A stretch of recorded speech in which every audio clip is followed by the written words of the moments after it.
Queria convidar os irmãos a ir para Tito, capítulo 3. Tito, capítulo de número 3. Nós estamos pensando sobre uma igreja centrada no Evangelho. Nos últimos 4 domingos, salvo engano, 3, a gente olhou Tito, capítulo 1, e hoje vamos tentar então finalizar essa epístola. Tito, capítulo 3, a partir do verso 1. Eu convido todos os irmãos a abrirem a Bíblia e permanecerem com ela aberta no texto, mesmo após a leitura. Quem achou, diga amém, né? Achei uns amém, achei. Diz assim, Tito capítulo 3, verso 1. Deve estar aparecendo aí para você em instantes, para quem não trouxe a sua Bíblia. Por mais que nós recomendamos que os irmãos tragam a Bíblia, a gente não entende que o papel é inspirado, mas com o papel você consegue ver uma maior disposição de versículos, e assim fica mais fácil você fazer a associação e compreensão do texto, mas não há nenhum problema em você acompanhar pelo seu dispositivo eletrônico, seja tablet, seja celular. Sei que alguns irmãos aqui usam o Kindle também, então não há nenhum problema quanto a isso, tá? Só por uma questão de facilidade mesmo. Então diz assim a palavra de Deus. Lembrem-se que se sujeitem aos governantes, às autoridades. Sejam obedientes e estejam prontos para toda a boa obra. Não difamem a ninguém, nem sejam altercadores, mas cordados, dando prova de toda a cortesia para com todos os homens. Pois nós também, outrora, éramos nécios, desobedientes, desgarrados, escravos de toda sorte de paixão e prazeres, vivendo em malícia e inveja, odiosos e odiando uns aos outros. Quando, porém, se manifestou a benignidade de Deus, o nosso Salvador, e o seu amor para com todos, não por obras de justiça praticada por nós, mas segundo a sua misericórdia, Ele nos salvou mediante o lavar regenerador e renovador do Espírito Santo, que Ele derramou sobre nós ricamente por meio de Jesus Cristo, nosso Salvador, a fim de que, justificados por sua graça, nos tornemos seus herdeiros segundo a esperança da vida eterna. Fiel é esta palavra, e quero que, no tocante a essas coisas, faças afirmações confiadamente para que os que têm crido em Deus sejam solícitos na prática de boas obras. Estas coisas são excelentes e proveitosas aos homens. Evita discussões insensatas, genealogias, contendas, debates sobre a lei, porque não têm utilidade e são fúteis. Evita o homem faccioso, depois de admoestá-lo primeira e segunda vez, pois sabe que tal pessoa está pervertida e vive pecando por si mesma, está condenada. Quando te enviar Ártemas ou Tíquico, apressa-te a vir até Nicópolis ao meu encontro. Estou resolvido a passar o inverno ali. Encaminha com diligência Zenas, o intérprete da lei, e Apolo, a fim de que não lhes falte coisa alguma. Agora também quanto aos nossos, que aprendam também a distinguir-se nas boas obras a favor dos necessitados, para que não se tornem infrutíferos. Todos os que se acham comigo te saúdam. Todos os que se acham comigo te saúdam quantos nos amam na fé. A graça seja com todos. Até aqui, a leitura da palavra de Deus. Essas reflexões que eu propus para trazer para os irmãos em Tito, ela é despertada porque nós queremos ser uma igreja cujo centro das nossas atividades é o Evangelho. Nós tentamos, então, compreender o que é o Evangelho. O que é essa palavra que há mais de 2000 anos tem mudado a história de homens e mulheres, de nações inteiras, continentes inteiros e até mesmo tem impactado o mundo. No começo da era cristã, aqueles que ouviam o Evangelho, que entendiam o Evangelho e que pregavam o Evangelho, eram tidos como aqueles que estavam virando o mundo de cabeça para baixo. Porque tal é o impacto do Evangelho na vida de uma pessoa, tal é o impacto do Evangelho na vida de uma sociedade, na vida de um povo, na vida de uma nação, na vida de uma igreja, que quando o Evangelho entra, ele transforma, ele revira, ele mexe com todas as coisas. Então nós tentamos apresentar que o Evangelho não é um conselho que Deus dá para alguém. O Evangelho não é um modo de viver no sentido que ele é relacionado a boas obras. O Evangelho é, antes de tudo, uma mensagem. A palavra literalmente significa boas novas. Boas novas ou boas notícias, uma notícia, por sua própria natureza, ela faz referência àquilo que já aconteceu. Então, quando nós falamos do Evangelho, nós estamos dizendo que Deus, na plenitude dos tempos, enviou seu Filho, nascido de mulher, sobre a lei, um homem perfeito que obedeceu toda a lei e que se entregou de modo voluntário para morrer numa cruz. E por sua morte e ressurreição, ele conseguiu o direito de salvar a humanidade, a todos aqueles que creem no nome dele. Pessoas que se encontram com o Evangelho são chamados de convertidos. Um desses homens que se encontrou com o Evangelho teve uma experiência muito marcante. Era cerca entre 28 e 33 depois de Cristo, e um homem estava saindo de Jerusalém para perseguir os seguidores do Evangelho. Ele seguia, tentando persegui-los, tentando matar, tentando aprisionar, tentando minar essa mensagem. Até que, enquanto ele estava no caminho, mais precisamente na estrada de Damasco, o Evangelho brilhou para ele. Quando o Evangelho brilha, então ele cai e ele então tem a sua vida completamente transformada. Vocês sabem que eu estou fazendo referência a Paulo, o apóstolo Paulo que escreveu essa epístola. Ao longo da história, os homens e mulheres que foram encontrados por essa verdade, eles costumam narrar uma mudança profunda em sua vida. O grande reformador Martinho Lutero, em sua experiência da torre, ele descreve da seguinte maneira o seu encontro com Jesus.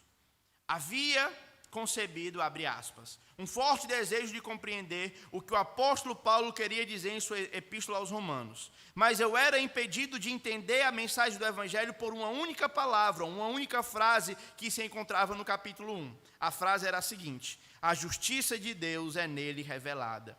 Diz Lutero, eu odiava a palavra justiça. A justiça é o meio pelo qual Deus pune pecadores, por causa que ele é justo. Eu não amava a Deus, pelo contrário, eu tinha medo de Deus e muitas vezes eu odiava a Deus. Eu odiava o Deus justo que castigava os pecadores. Constantemente me atormentava o apóstolo Paulo com aquele pedaço em Romanos capítulo 1. Eu meditava de dia e de noite, mas pela misericórdia de Deus, eu prestei atenção no contexto. E vi então que a justiça de Deus é revelada, como está escrito, o justo viverá pela fé. De repente, sentir-me ter nascido de novo e entrado no próprio paraíso. Imediatamente vi toda a Escritura por uma ótica diferente. Daquele dia em diante, eu nunca mais fui o mesmo. Um outro homem chamado Agostinho, que viveu no final do século IV, ele conta que depois de chegar de uma noite de farra, enquanto ele estava no jardim da sua casa, ele ouviu voz como de crianças falando a ele, toli lege. Em latim significa toma e ler. Então, quando ele abriu a palavra, estava em Romanos capítulo 3, o texto que fala que os beberrões, que os farreadores, nesse sentido, não alcançarão o reino do céu. E daquele dia em diante, aquele homem nunca mais foi o mesmo. Ele havia sido convertido. Mas essas experiências não estão só longe na história. Eu me lembro do acampamento Quebrando Paradigmas aqui do Henrique Jorge. Quem estava quebrando paradigmas? Quem lembra das pregações? Aí já quer demais, né? Era a noite de abertura, um sábado. E naquela ocasião, os organizadores do evento planejaram que o culto faria referência a uma liturgia mais antiga. E então trouxeram um casal que cantaram o hino 193 da harpa cristã. Se tu minha alma, a Deus suplica. Lembra? E se não recebe, confiando fica em suas promessas que são ricas e infalíveis para te valer. Por que te abates, ó minha alma? Aquela época eu havia sido criado na igreja.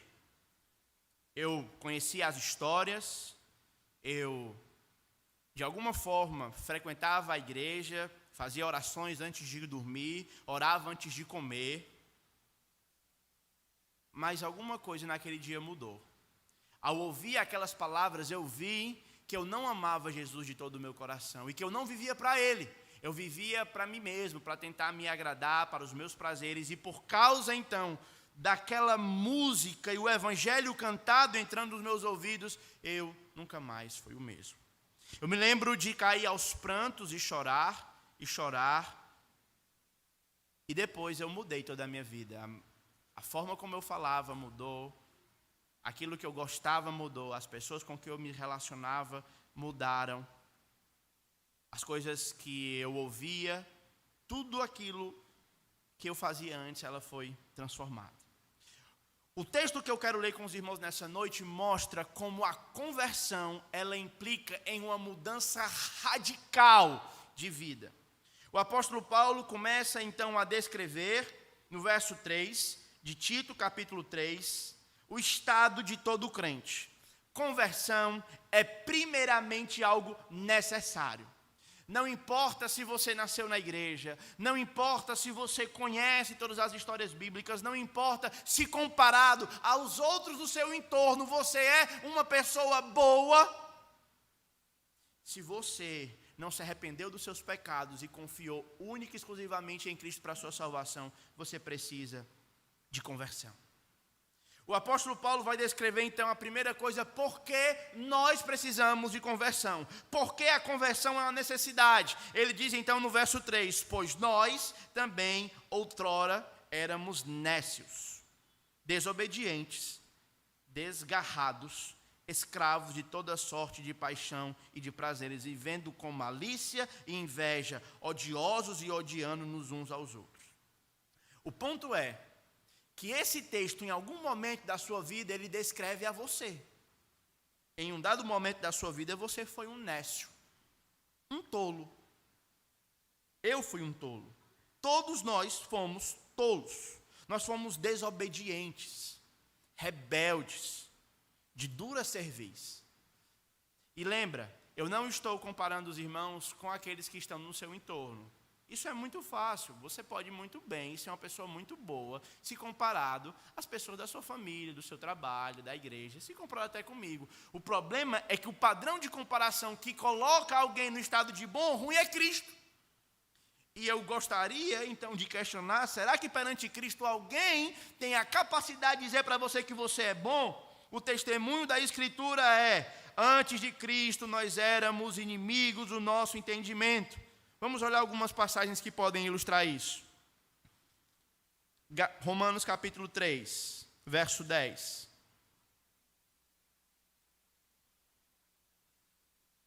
Como está escrito, não há um justo, nenhum sequer. Não há ninguém no mundo inteiro que entenda. Verso 11.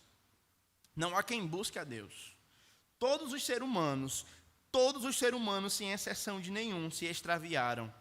A uma eles se fizeram inúteis. Não há quem faça o bem, não há nenhum sequer. A garganta deles é sepulcro aberto, com a língua urdem veneno. Urdem engano, veneno de víbora está nos seus lábios. A boca eles a têm cheia de amargura, seus pés são velozes para derramar sangue. Nos seus caminhos há destruição e miséria. Desconhecem o caminho da paz e principalmente não há temor de Deus diante dos seus olhos. Romanos 3, verso 23, todos pecaram e todos carecem da glória de Deus. Colossenses capítulo 1,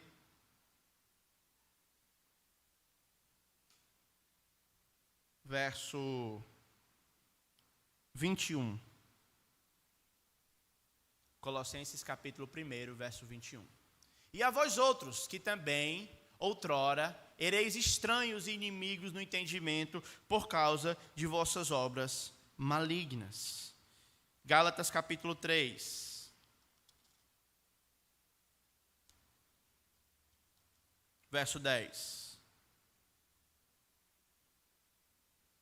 Todos quantos, pois, são da obra da lei estão debaixo de maldição.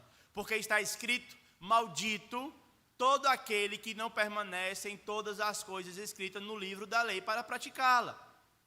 Se a gente esquecer o livro da lei e tomar só os 10 mandamentos, quem aqui teria coragem de dizer que por toda a sua vida, desde o primeiro dia, obedeceu os 10 mandamentos?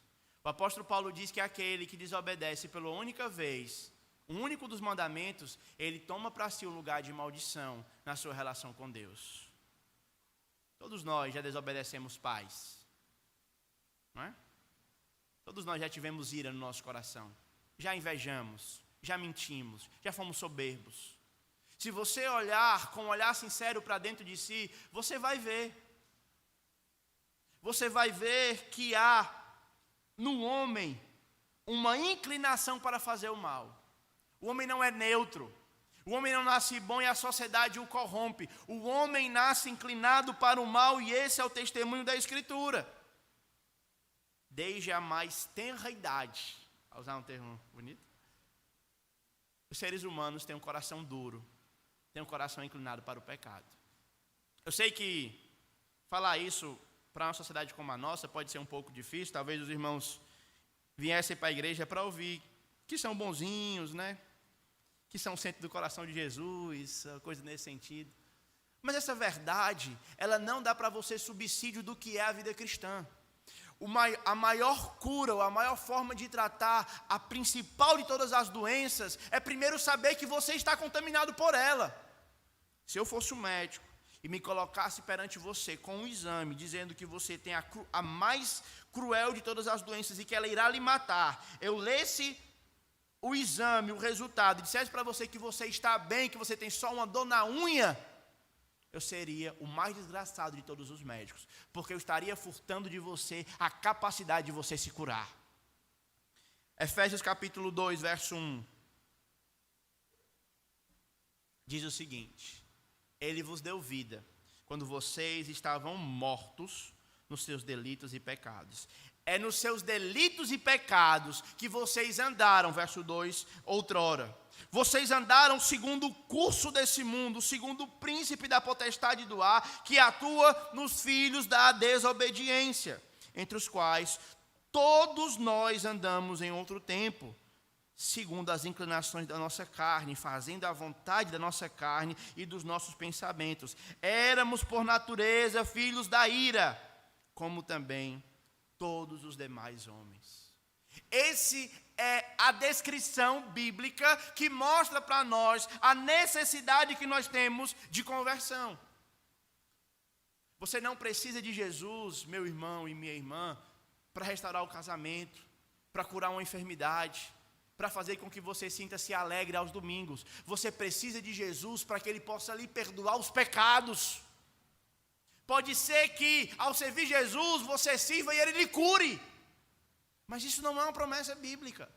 Existem crentes que já ficaram doentes e que a sua doença foi tal que morreram. Existem outros casos que mesmo servos fiéis de Deus, por conta do pecado do mundo quebrado, não conseguiram manter-se em um relacionamento harmonizado. Mas não existe um caso sequer de alguém que clamou a Cristo arrependendo-se dos seus pecados e caiu de suas mãos. Como diz aquela história que eu já contei para os irmãos, o convite é para que nós unamos-nos a Cristo. Como aquele pastor que foi visitar a senhorinha e perguntou para ela: como é que você tem certeza de que no último momento você não vai escorregar da mão de Cristo? E ela disse: eu tenho certeza porque eu não estou nas suas mãos, mas eu sou os seus próprios dedos. A conversão nos coloca em um estado de união perfeita com Cristo. E a primeira coisa que eu gostaria de falar para os irmãos nessa noite é que nós precisamos de conversão. A conversão é uma necessidade para todos nós. Voltando para o texto de Tito, capítulo 3, verso 3, ele vai dizer que nós éramos invejosos. Nos alegrávamos ou não nos alegrávamos com o bem que sobrevinha sobre os outros. Nós odiávamos aos outros. Talvez você diga: mas eu não me lembro de odiar ninguém, eu sou uma pessoa muito boa. Será mesmo que você não odiou aquela pessoa que lhe fechou no trânsito? Será mesmo que você não odiou aquela pessoa que falou mal de você no seu ambiente de trabalho? Será mesmo que você nunca desejou mal para ninguém? Eu não posso falar isso sobre mim. E eu estou certo que se você for honesto, você também não poderá falar disso sobre você. Se você avaliar em um dado momento da sua vida, você já deve ter odiado alguém. Você já deve ter vivido escravo dos seus prazeres, fazendo as coisas inclinado por paixão, por prazer, mesmo que isso desagradasse a Deus. Nós precisamos, irmãos, de conversão. Nós precisamos de arrependimento. Nós precisamos de mudança de vida. Nós precisamos reconhecer o nosso estado de pecaminosidade. Muitas vezes nós somos inclinados a fazer como Davi, quando adulterou com Betseba, matou o seu marido e constituiu uma família de um modo mais pecaminoso possível. Ele começou a viver como se nada tivesse acontecido. Até que um dia o Senhor confrontou com o seu pecado através do profeta. E ele então pôde dizer: Senhor, eu pequei contra ti. Contra ti é que fiz o mal. Eu convido você nessa noite a lembrar a necessidade do pecado. Nós precisamos de conversão por causa do pecado, porque outrora éramos desobedientes. No entanto, essa é uma parte da notícia do Evangelho. O verso 4 então vai dizer, de Tito capítulo 3, que Deus, vendo o estado de pecaminosidade da raça humana, olhando para nós, vendo que estávamos perdidos e que não tínhamos nenhuma possibilidade de nos voltar para Deus por nossos próprios esforços, Ele manifestou a sua benignidade.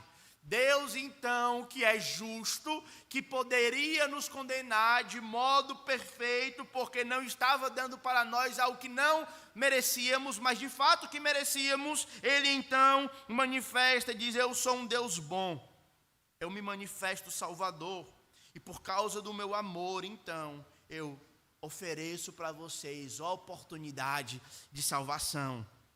Essa oportunidade que Deus tem para nós não é por obras de justiça. O verso 5 de Tito vai mostrar para a gente.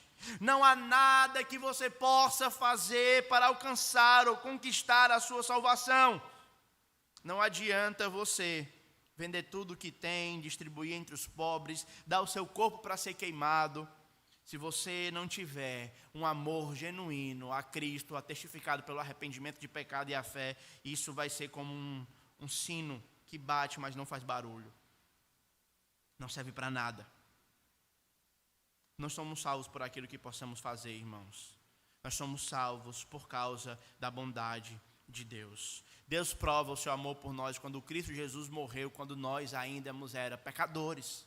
Jesus não morreu enquanto você estava clamando por perdão. Jesus não entregou a sua vida enquanto você o amava. Enquanto Jesus estava na cruz, se você estivesse lá em Jerusalém, você estaria o amaldiçoando. Estaria dizendo para ele: bem feito. É somente porque ele nos atrai com cordas de amor, segundo a sua misericórdia, que nós somos convertidos. Ele nos salvou mediante o lavar regenerador do Santo Espírito. Então, a primeira coisa que eu tentei olhar com os irmãos é a necessidade de transformação. Um segundo ponto que eu ainda gostaria de ver com os irmãos, com base no texto de Tito, no capítulo 3, está relacionado a se essa mudança é realmente possível. Se nós temos falado que conversão é uma mudança radical, a palavra ela indica que a pessoa está seguindo o caminho. E aí, quando ela tem um encontro com Jesus, ela começa a andar de modo radicalmente diferente. A forma como ela gerencia o tempo é diferente. A forma ou as coisas com as quais ela se alegra é diferente. O que desperta o sorriso nos seus lábios não são as coisas antigas, os prazeres mundanos, carnais, mas são agora as coisas vistas pela ótica de Deus. Ele tem, então, a possibilidade de mudar. Bem, os homens vão dizer que uma mudança é impossível. Se você for tentar olhar de uma perspectiva antropológica, vou não usar essa palavra, mas um estudo do homem, de uma perspectiva mais humanística, eles vão dizer assim que não é possível o homem mudar genuinamente. O que você deve fazer é conhecer os seus próprios demônios, os seus próprios traumas e aprender a lidar com eles. O testemunho bíblico é o contrário. Você pode mudar. Você pode ser transformado. Você pode se tornar uma pessoa diferente. Dizem os biógrafos de Agostinho que um dia ele era... Mas a palavra que me veio aqui na cabeça é muito popular, eu não vou citar ela. Ele era um homem que gostava de frequentar prostíbulos.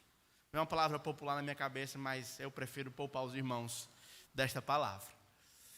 E aí um dia, ele depois de convertido, estava passando e coincidentemente passou em frente ao prostíbulo. E uma das senhoras que frequentavam ou que trabalhavam naquele ambiente reconheceu ele e saiu correndo atrás dele e disse: ei, eu conheço você, você é Agostinho, eu sou aquela que você passou várias noites. Ele olhou para trás e disse: mas eu não sou o mesmo, eu não sou mais aquele, agora eu sou um outro homem, eu sou uma nova pessoa. Isso tudo para indicar que uma mudança é realmente possível. Aqui o texto vai dizer no verso 5 que essa mudança é um lavar regenerador do Espírito Santo. Ele renova aquilo que nós somos. A mudança é possível porque a mudança não depende de mim e de você. Quem nos muda e quem nos transforma, em Tito capítulo 3, verso 5, é o Espírito Santo de Deus. É Ele quem nos santifica, é Ele quem nos ajuda, é Ele quem nos empurra, é Ele quem muda a nossa mente, quem muda a alegria do nosso coração, tirando das coisas que não agradam a Deus, para que nós possamos ter em Deus a maior de todas as alegrias.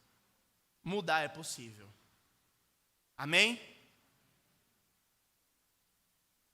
Uma outra coisa, o que essa mudança envolve? Ele vai dizer então, com base nesse texto, ou nós podemos aprender com base nesse texto, a partir do verso 8, que essa mudança envolve arrependimento, envolve fé, mas também envolve uma vida em comunidade. O Evangelho, ou a resposta do Evangelho, ela empurra uma pessoa para viver a vida da fé em conjunto com outras. Ninguém, ao ouvir o Evangelho, ao se ligar ao corpo de Cristo, ele pode viver essa experiência sozinho. A gente ouviu durante muito tempo as pessoas argumentando, olhando para si mesmo, dizendo: a igreja é uma instituição falida, eu não preciso da igreja, porque eu sou a igreja. Isso é errado. No máximo que você consegue ser é um membro. Mas a igreja, ela precisa de pessoas que compartilham da mesma fé, da mesma experiência, porque senão você vai ser tratado como um doido. Se você tentar explicar para as pessoas ao redor que quando alguém lhe der um tapa na sua cara, você tem que dar o outro lado, as pessoas vão lhe chamar de besta. Se você, homem, estiver num vestiário de futebol, enquanto os homens se gabam de como conseguem ludibriar suas esposas e esconder o celular debaixo da cama para que elas não possam ver os seus contatinhos, e você falar que não precisa disso, que você escolheu dedicar, devotar-se por causa de Cristo a uma única mulher e amar essa mulher como Cristo amou a igreja, as pessoas vão chacotear da sua cara. Para que você possa viver a vida da fé, é necessário que você tenha pessoas que partilhem da mesma experiência. A experiência de um encontro com Jesus. Uma igreja centrada no Evangelho, ela tem um entendimento bíblico da conversão. Nós precisamos, irmãos, de pessoas que são convertidas. E pessoas que são convertidas, elas fazem parte de igrejas saudáveis. É isso que ele vai dizer. Eu quero, no tocante a essas coisas, que você faça, verso 8... afirmação confiadamente para que os que têm crido em Deus sejam solícitos na prática de boas obras. Estas coisas são excelentes e proveitosas aos homens. Evita discussões insensatas, genealogias, contendas, debates sobre a lei, porque elas não têm utilidade. Há um tipo de perfil de cristão que frequenta uma igreja centrada no Evangelho. Ele é um cristão que evita discussões insensatas. Ele é alguém que não usa a sua língua para minar a unidade da igreja. Ele não é alguém que usa aquilo que ele vê de modo que não é relevante nesse aspecto para minar o que Deus está fazendo nessa comunidade. Ele não gasta tempo falando sobre genealogia. E aqui havia uma ideia de que os judeus eles tentavam se reconectar com Abraão. E quanto mais alguém conseguisse provar que é filho de Abraão, mais alguém poderia então ter méritos. Tá certo? Nós valorizamos, irmãos, todos os membros aqui, principalmente os membros mais antigos. Tá? Mas nós precisamos entender que o tempo de fé que você tem nessa comunidade, ele não pode ser uma razão pela qual você deva se apegar. A gente vê muitas igrejas que foram destruídas porque as suas famílias fundadoras entenderam que não eram somente membros da igreja, mas também eram donos da igreja. Nós precisamos entender e valorizar que esses irmãos têm maior repertório do que nós, que esses irmãos já viram mais coisas do que nós, mas algumas vezes esses irmãos podem estar errados. E nós precisamos então ter muito cuidado em usar a história da nossa vida para tomar decisões nesse sentido, tá? Acho que a gente não tem um problema com isso, mas como está aqui no texto, é bom recomendar para a gente ficar tudo tranquilo. Amém? Debates, contendas e debates sobre a lei, brigas. Aqui é briga mesmo, discussão. Eu acho que a gente está bem nisso aqui. Brigas, né? A gente não tem tido muita briga, talvez uma outra reunião do conselho, mas são coisas que a gente resolve por lá mesmo. A ideia aqui, então, seria de igrejas que vivem brigando. A gente passou um tempo político muito tenebroso lá fora, mas eu gostaria de louvar a Deus, porque no nosso grupo, nas nossas relações como membros, por mais que nós temos irmãos aqui das mais diversas posições políticas, nós conseguimos passar de modo pacífico por esse tempo de política. E isso é uma coisa muito boa, isso é uma virtude. Nós temos evitado contenda no nosso meio. Amém? Então, por isso, nós queremos louvar ao Senhor. Tá bom? Agora sim, irmãos. Agora a questão de Fortaleza Ceará, não vamos mexer nisso aí não, tá bom? Todo mundo sabe que o Ceará é melhor, e isso é pauta resolvida, tá bom? Amém? Misericórdia. Ele vai dizer, então, que todas essas questões, elas não têm utilidade. São os tipos de conversa que, ao gastarmos força, energia, suor, tudo aquilo que envolve questões como essa, quando termina, a gente não se sente mais perto de Cristo, não temos vontade de orar. A gente participar de momentos como esse não tem utilidade nenhuma. Aqui nós podemos aprender também pela via contrária. Se nós não devemos falar de modo insensato, discutir genealogia, contenda, debate sobre a lei, nós devemos tentar nos encorajarmos, para que cada vez que nós tivéssemos relações, encontros, a gente tentasse encorajar um ao outro a amar mais a Jesus. Muitas vezes eu confesso, irmãos, que ao ter encontros com irmãos dessa igreja e passar um tempo comendo pizza, eu cheguei em casa com vontade de orar mais, de tentar melhorar como marido, não é? de tentar ler mais a Bíblia, aprender. E essa deve ser a relação, nós devemos empurrar uns aos outros. Eu gostaria que cada membro dessa igreja fosse que nem uma topada, uns para os outros. Por que uma topada? Porque a topada sempre nos leva para frente. Né? Então, sempre quando você encontrar um ao outro, gostaria que nós tivéssemos essa compreensão. Isso não quer dizer, irmãos, que nunca nós podemos discutir. Existem assuntos que são de primeira importância e que devem ser levados à pauta, mesmo quando há discordâncias. Então, certa vez nós tivemos um ponto aqui de divergência entre os líderes, e aí a gente conversou e tentou ver, e a gente está tentando categorizar quais são as pautas pelas quais nós vamos brigar. Então, até agora nós temos iniciado a conversa e temos 4. Né? Pautas que não podem ser mexidas, assuntos que são importantes, outros que não são tão, e outros que, se acontecer, a gente nem liga. Então, a gente está tentando pensar, a gente ainda está no meio do processo, a gente está querendo trazer uma identidade mais madura para a nossa comunidade, os pastores estão se reunindo, a gente está pensando como melhorar esses aspectos, tá bom? Então, posteriormente, pode ser que a gente traga mais algumas atualizações em relação a isso. Ele vai dizer, então, aqui no verso 10, para que a gente evite o homem faccioso, o irmão faccioso.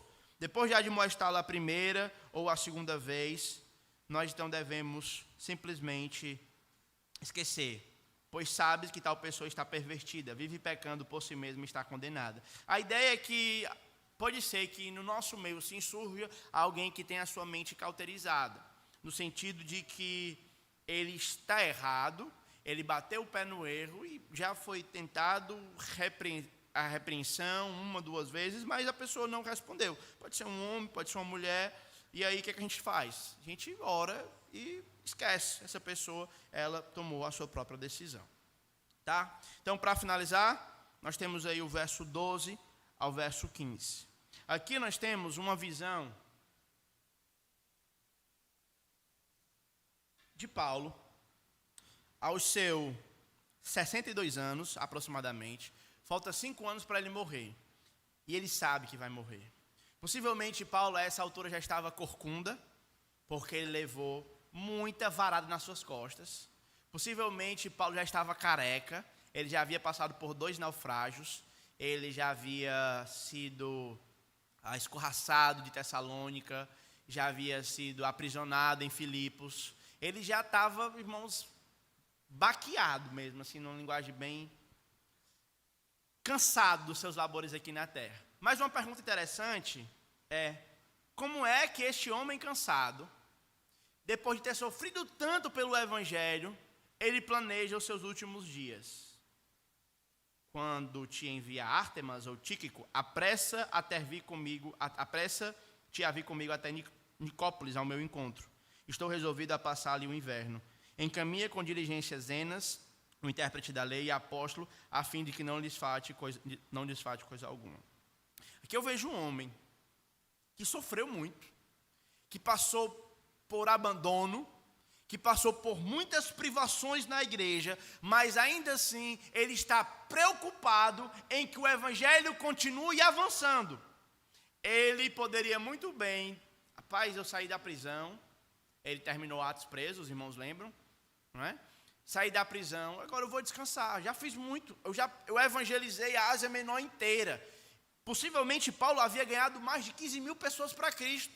Ele podia simplesmente olhar para o seu passado e dizer assim: para mim já deu, eu já apanhei, já sofri, agora eu vou voltar para Antioquia, uma igreja grande, que pode me dar um bom salário, eu posso ficar lá, ensinar 1 ou 2, 3 irmãos e descansar. Mas ele não está com esse pensamento. Mesmo cansado das suas fadigas, ele pensa em como a obra deve avançar. Se Paulo, cansado, era assim, como é que você deve ser? Quem é que já levou uma chibatada pelo Evangelho? Uma varada nas costas? Boa. Alguém? Alguém que já passou uma noite aprisionado? Alguém que já sofreu um naufrágio quando estava indo pregar? Agora, a gente cultua, irmãos, num ambiente que tem uma poltrona confortabilíssima, não é? Esse ambiente muitas vezes é mais confortável do que a própria sala da minha casa, que às vezes, quando dá umas 2 horas, é quente que só. Aqui é friozinho, é bom, é confortável. Por que Paulo, com bem menos coisas que nós, era tão animado para fazer a obra avançar? E porque muitas vezes nós somos tão negligentes em pensar como a obra pode avançar. Ele está pensando em encaminha Zenas, cuida de Apolo, a fim de que não lhes falte alguma coisa. Vamos tentar levar o evangelho para o maior número de pessoas possíveis. Será que nós deveríamos encontrar um lugarzinho nas preocupações que povoam a nossa mente, um único lugar para que possamos nos deter a como o evangelho vai avançar por meio da nossa vida? Será que há espaço na sua agenda para tal coisa? Paulo tinha espaço, mesmo depois de ter sido açoitado, de ter apanhado muito. Eu espero que a gente possa aprender como apóstolo. Verso 14, ele diz então agora, quanto aos nossos, que aprendam também a distinguir-se nas boas obras em favor dos necessitados, para que não se tornem infrutíferos. Ele está dizendo: Tito, ensina aí o pessoal da igreja, já que tu vai sair, que eles saibam cuidar dos que precisam. porque se eles não cuidarem, o que é que o texto diz que eles vão se tornar? Infrutíferos. A minha pergunta é, você se preocupa com a verdade de que você pode ser um cristão infrutífero? Com alguém que não cuida dos necessitados? O nosso mundo, a categoria necessitados, ela é muito abrangente. Não é somente do ponto de vista financeiro que alguém se torna necessitado. Existem pessoas tão pobres, tão pobres, tão pobres, que tudo que elas têm na vida são dinheiro, ou é dinheiro. Existem necessidades para além das necessidades físicas. Existem necessidades espirituais, necessidades de relacionamento, uma série de necessidades. E a pergunta que o texto deixa para nós é: vocês precisam cuidar dessas pessoas. A fé cristã, irmãos, nós servimos a Deus enquanto servimos aos outros. A forma prática que nós temos para servir a Deus é cuidarmos daqueles que precisam. Existem pessoas no nosso meio que precisam de atenção, que precisam ser ouvidas. Existem pessoas no nosso meio que você não precisa nem falar tanto, mas você precisa estar junto delas. Existem pessoas no nosso meio que precisam de oração. Existem pessoas no nosso meio que vão precisar de cuidado. E as mais diversas fases da vida vão trazer mais diversos tipos de necessidade. A minha pergunta é: você está preocupado em não se tornar um crente infrutífero? Paulo orienta Tito: ajuda eles a distinguirem-se, ou a distinguir-se nas boas obras, a fazerem boas obras em favor daqueles que precisam. De modo similar, irmãos, eu gostaria de tirar esse sangue das minhas mãos. Gostaria de ler esse texto e deixar esse problema com vocês. Vocês poderiam antes até dizer assim: rapaz, eu não sabia que tinha que cuidar daqueles que precisavam, não. Ninguém nunca tinha me falado. Então a responsabilidade era minha e dos outros pastores que nunca tinham falado, né? Então agora que eu estou falando, você precisa lidar com isso. Não se preocupe que na nossa igreja nós não temos a prática de que os pastores fiquem cobrando. Faça isso, faça aquilo outro, faça isso. Aqui a gente gosta de deixar os irmãos livres. Mas eu quero lembrar para os irmãos que se 2 Coríntios capítulo 5, verso 10 estiver correto, vamos ler lá?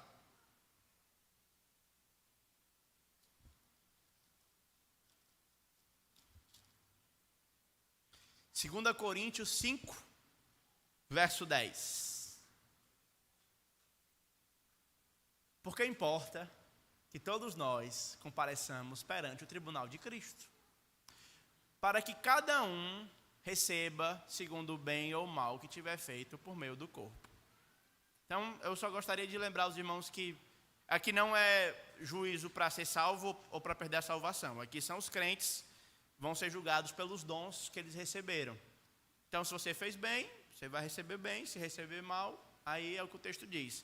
Então, por mais que a gente não tenha essa cobrança aqui na igreja, eu só gostaria de lembrar os irmãos que um dia Jesus vai estar perante você e vai perguntar: como é que você se preocupou em não ser infrutífero? Ele vai perguntar a mim também, certo? Então, é necessário que a gente saiba dessas verdades.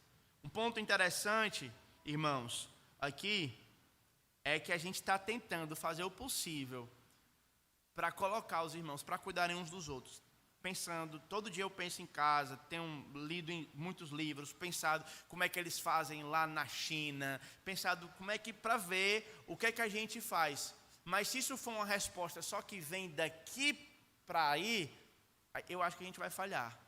Agora, se a gente tentar juntos, todo mundo, se engajar no plano de Deus, o principal beneficiado disso tudo vai ser nós. Então, algumas pessoas assim ficam preocupadas em quais desculpas vão dar, né? Então, pode ser que você seja questionado aí no seu WhatsApp, depois alguém liga: rapaz, dá para você cuidar de fulano de tal por 6 meses? Aí eu gostaria que você pensasse numa boa desculpa. Pense na melhor desculpa que você pode dar, mas saiba que você não vai dar ela para nós. Para nós basta dizer que não pode. Você vai dar ela para Jesus naquele dia, né? Então aí você olha e diz: Senhor, não podia porque eu tinha que, sei lá. Aí você diz: tranquilo, tá bom? Isso não é para deixar os irmãos, por mais que envolva também, trazer essa consciência pesada, não quero deixar os irmãos com essa consciência pesada, só quero alertá-los. É parte do meu papel, tá bom? E animá-los. É bom. Gente, cuidar de pessoas, eu acho que é um dos maiores prazeres da vida. Então, eu tenho certeza que se você se dedicar a ajudar as pessoas a entenderem a conversão, a mudarem esses aspectos da sua vida, a caminhar, e você vê, por exemplo, um homem crescendo no seu relacionamento com a sua esposa, uma mulher crescendo no relacionamento com os filhos, pais crescendo na educação de filhos, netos, todo mundo assim crescendo, eu acho que a gente vai fazer bem. Amém? Então, gostaria de encorajar. E eu gostaria então de lembrar também, se você está aqui nessa noite nos visitando, ouviu sobre conversão, e você não ainda tem se convertido a Cristo, eu gostaria de convidar você a se arrepender e a crer em Jesus. Arrependa-se dos seus pecados e crê em Jesus. Ele é o único caminho, Ele é a única verdade, Ele é o único lugar onde nós podemos encontrar a vida. Por favor, não se confie somente numa vaga experiência de igreja. Se você não teve encontro, é possível alguém estar na igreja e não ter encontro com Jesus, irmãos. Eu digo por mim, eu cresci na igreja, mas eu não vivia a vida para Cristo. Eu fazia as coisas conforme eu achava, eu não me preocupava em como eu poderia atribuir a glória a Deus em todas as ações da minha vida. E ainda é uma luta para mim. Mas eu gostaria de encorajar os irmãos a isso. Que Deus abençoe, nós vamos orar. E eu gostaria então de, se você tomou essa decisão, por favor, me procure um dos pastores, para que a gente possa lhe orientar sobre o que deve fazer. Se você pudesse colocar de pé, eu gostaria de orar pela sua vida.